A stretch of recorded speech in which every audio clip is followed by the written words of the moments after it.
Bismillahirrahmanirrahim. Assalamualaikum warahmatullahi wabarakatuh. Baik, pada kesempatan video pembelajaran ini saya akan membahas instrumen pasar modal, melanjutkan materi kita pada pertemuan yang lalu. Sebelum saya mulai materi yang baru, yaitu obligasi, di sini saya akan membahas instrumen pasar modal saham terlebih dahulu, karena ada beberapa tambahan. Ya, kemarin untuk definisi saham kita sudah bahas ya. Terus keuntungan saham juga sudah ya, dividen yaitu bagi hasil yang didapat ya kita nanam saham ya. Capital gain yaitu selisih harga jual dan harga beli ya yang kita dapat ketika kita menjual saham ya. Terus selanjutnya manfaat non finansial yaitu hak suara, biasanya yang sahamnya lebih dari 60% yaitu mempunyai hak suara yang dominan. Nah, selanjutnya di sini kemarin kita belum bahas yaitu risiko saham. Ya, risiko saham di sini ada capital loss ya. Capital loss itu kebalikan dari capital gain ya. Kalau capital gain ketika kita menjual ya, harganya lebih tinggi daripada harga beli, itu disebut capital gain. Sedangkan kalau misalnya kita menjual tapi harganya lebih rendah dari harga beli saham tersebut ya, maka di situ disebut capital loss. Terus selanjutnya risiko likuidasi. Nah, dalam investasi saham ini ya, hak atas saham atau pembagian saham ya, itu paling terakhir. Jadi ketika perusahaan dikatakan valid ya oleh pengadilan, maka yang pertama harus dipenuhi adalah kewajiban-kewajiban perusahaan terhadap pihak ketiga ya, atau terhadap karyawan ya, utang piutang dan lain-lain. Barulah ketika masih ada sisa dari aset ya, maka bisa dikembalikan untuk para pemegang saham ya. Itu pun ya dikembalikan untuk pemegang saham preferred stock ya, atau saham istimewa. Jadi kalau saham biasa biasanya sudah tidak dapat pembagian lagi ya. Oke, ini dimana seperti pembahasan kita ada golongan saham biasa dan ada saham istimewa ya. Salah satu kelebihan saham istimewa ini masih ada pembagian ketika terjadi likuidasi, ataupun dividen yang dihasilkan dari saham istimewa bisa diberikan untuk saham biasa atau common stock ya. Oke, selanjutnya ini contoh saham biasa ya. Ini yang sudah terdaftar di bursa ya, PT Askilani Persada Pratama ya, bergerak di bidang usaha perdagangan umum dan jasa. Nah, ini kira-kira seperti sertifikat, bedanya dia sudah berbentuk PT sehingga sudah terdaftar juga di Bursa Efek Jakarta ya, atau di pasar sekunder sebutnya. Terus selanjutnya di sini saham luar biasa atau saham istimewa ya, saham preferred stock. Nah, seperti ini kebetulan contohnya dari Nevada ya, negara Nevada. Ini negara bagian USA. Terus ini adalah contoh saham yang belum terdaftar di bursa ya. Nah, ini adalah CP Sejahtera, tapi dia menerbitkan saham ya untuk menambah modalnya, dan ini hanya mungkin mempunyai perjanjian hukum biasa saja ya, tidak terdaftar di pasar sekunder. Oke, selanjutnya di sini kita akan membahas instrumen pasar modal yang selanjutnya, yang kedua yaitu obligasi. Obligasi ini seperti kita bahas pada pertemuan sebelumnya, berupa surat hutang ya, jangka menengah panjang ya, atau jangka panjang yang dapat dipindah tangankan. Jadi kalau memiliki obligasi ya, kita bisa menjualnya ya kepada pihak lain ya, yang isinya ya berupa janji dari pihak yang menerbitkan ya untuk membayar imbalan berupa bunga pada periode tertentu dan melunasi pokok utang pada waktu yang telah ditentukan kepada pihak pembeli obligasi tersebut. Obligasi dapat diterbitkan oleh korporasi maupun negara. Nah, ini maksudnya korporasi yaitu pihak-pihak atau BUMN ya, pihak swasta juga bisa menerbitkan, ya, BUMN juga sama, termasuk BUMD juga bisa menerbitkan surat obligasi. Nah, di sini efek bersifat utang tercatat di bursa, ya, atau ini obligasi yang ada di bursa efek, ya, atau di pasar sekunder. Yang pertama di sini obligasi korporasi. Ya, obligasi korporasi yaitu obligasi yang dikeluarkan oleh perusahaan swasta nasional, ya, ataupun BUMN maupun BUMD, ya. Jadi yang menerbitkan bukan negara nih. Jadi perusahaan swasta nasional juga bisa menerbitkan surat hutang, ya.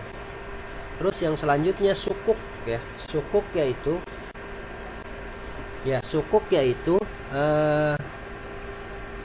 seperti kita bahas sebelumnya, yaitu transaksi, ya, yang harus transaksi bersifat hutang juga, cuman harus berdasarkan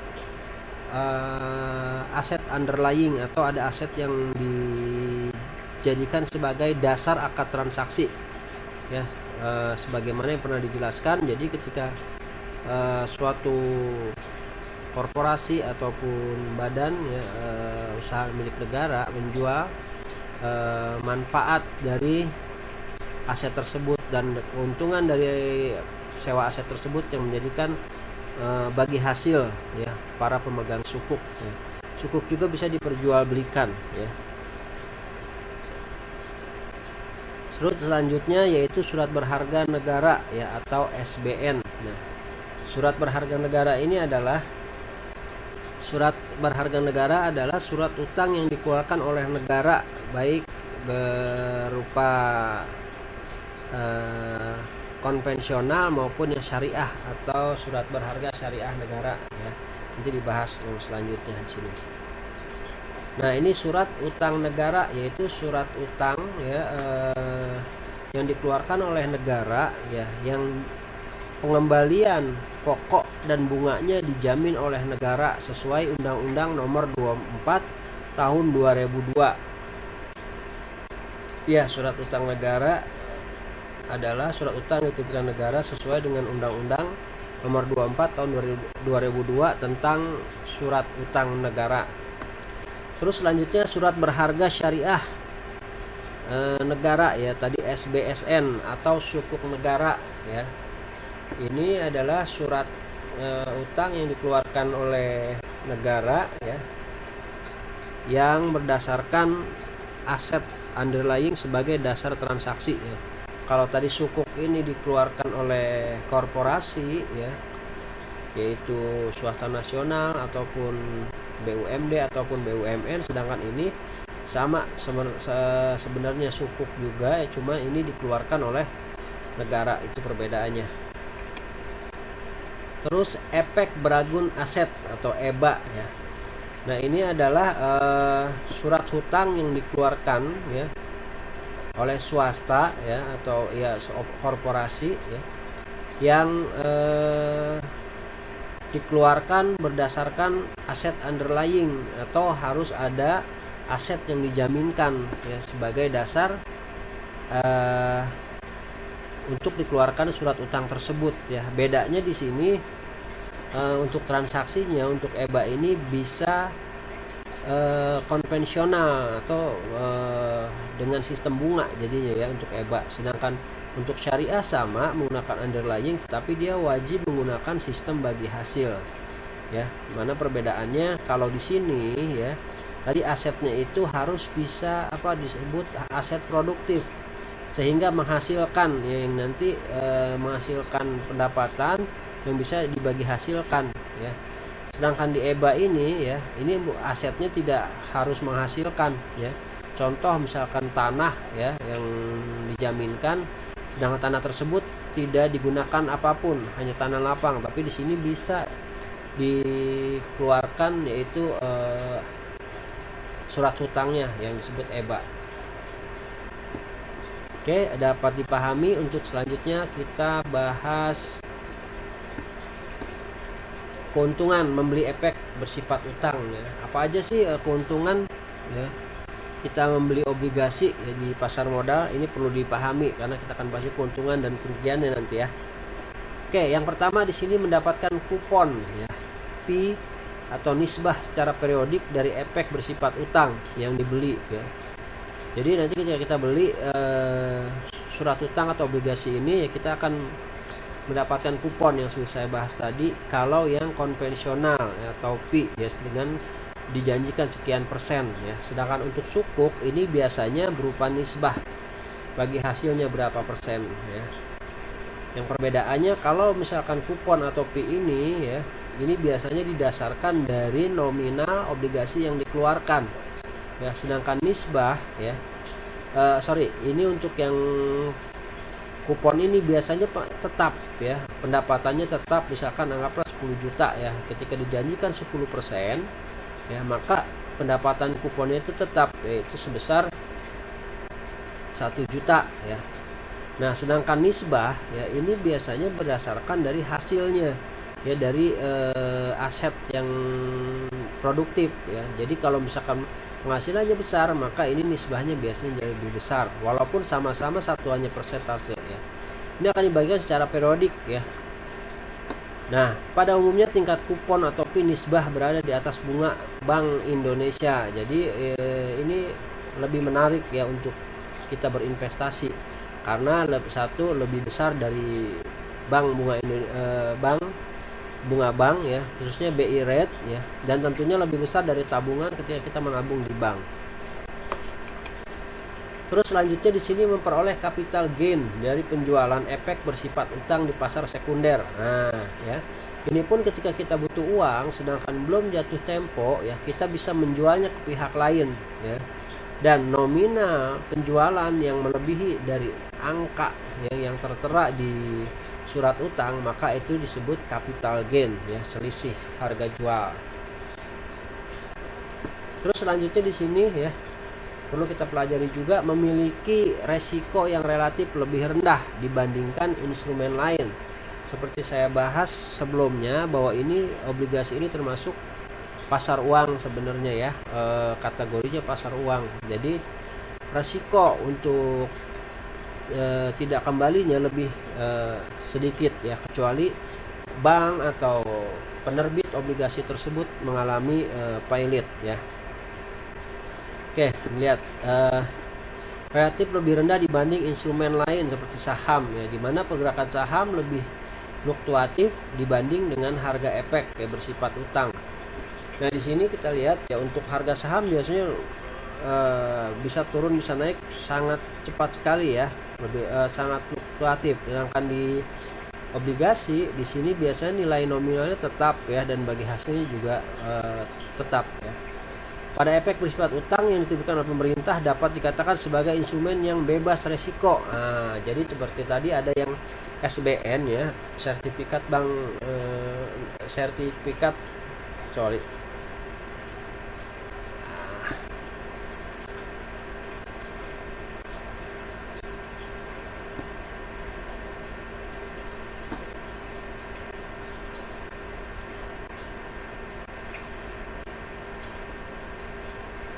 Oke ya, seperti pada sebelumnya pada efek atau obligasi ini yang diterbitkan oleh pemerintah bisa dikatakan bebas resiko ya, kecuali pemerintahannya bubar ya, tapi jarang sekali ya. Jadi semua ditanggung pemerintah seperti SBN, surat berharga negara. Nah, itu dijamin baik pengembalian pokok maupun dari bunganya ya. Oke, yang selanjutnya di sini adalah keuntungannya adalah obligasi ini banyak pilihannya ya, banyak variannya ya, karena tadi ada jenisnya sukuk, ada obligasi EBA ya, dan banyak penerbitnya ya. Jadi begitu banyak pilihannya di pasar sekunder. Nah, inilah keuntungan yang kita akan dapatkan ketika kita membeli obligasi atau efek bersifat utang. Oke, selanjutnya di sini yang perlu diperhatikan ya, ketika kita membeli perdagangan efek atau membeli obligasi ya. Yang pertama di sini interest rate ya. Interest rate ini adalah atau ya bagi hasil lah ya, kalau di syariah bagi hasil. ini apakah lebih tinggi dari BI rate yang tadi sudah dibahas, biasa lebih tinggi, atau lebih tinggi dari bunga bank ya. Nah, ini jika lebih rendah jangan kita membelinya ya, tapi rata-rata ini akan lebih tinggi. Ini harus diperhatikan ya untuk BI rate. Terus selanjutnya faktor risiko. Nah, ya, untuk kemungkinan faktor risiko pun ini ada ya. Jadi walaupun kecil ya, risiko ketika kita investasi dalam bentuk obligasi tetap ada ya. Oke, untuk faktor risiko di sini ya, biasanya kita bisa lihat ya tingkat pengembalian surat utang tersebut ya. Ini ada lembaga peningkatan efek ya. Nanti kita bisa lihat di di lembaga tersebut apakah perusahaan atau korporasi yang menerbitkan efek itu mempunyai reputasi yang baik atau tidak ya. Karena kadang-kadang ada beberapa juga yang dalam pengembalian ketika jatuh tempo itu lambat ya. Nah, itu ada resiko yang harus dilihat ya. Yang kedua, jatuh tempo ya. Nah, surat utang ini ketika jatuh tempo berbanding terbalik ya dengan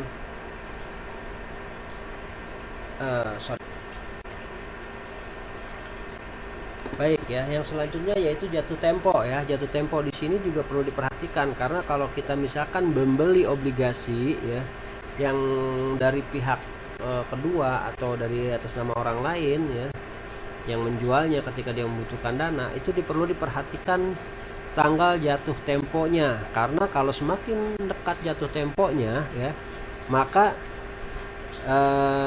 interest atau bagi hasil yang didapatkan semakin kecil, dan itu mendekati hanya nilai nominalnya saja ya, sesuai pengembalian harga ya. Jadi kalau kita belinya mahal dan atau udah dekat jatuh tempo ya, dan ketika dikembalikan uangnya hanya sejumlah nominal angka yang dikeluarkan pada surat berharga tersebut ya. Baik, itulah instrumen pasar modal ya yang dibahas mengenai obligasi. Mudah-mudahan bermanfaat. Nanti kita lanjutkan ke video pembelajaran selanjutnya ya. Saya cukupkan sampai di sini. Silahkan jika ada yang ditanyakan untuk ditanyakan di Google Classroom, dan jangan lupa like and subscribe channel YouTube saya yang digunakan untuk pembelajaran online di SD Kalpataru. Saya tutup saja. Wassalamualaikum warahmatullahi wabarakatuh.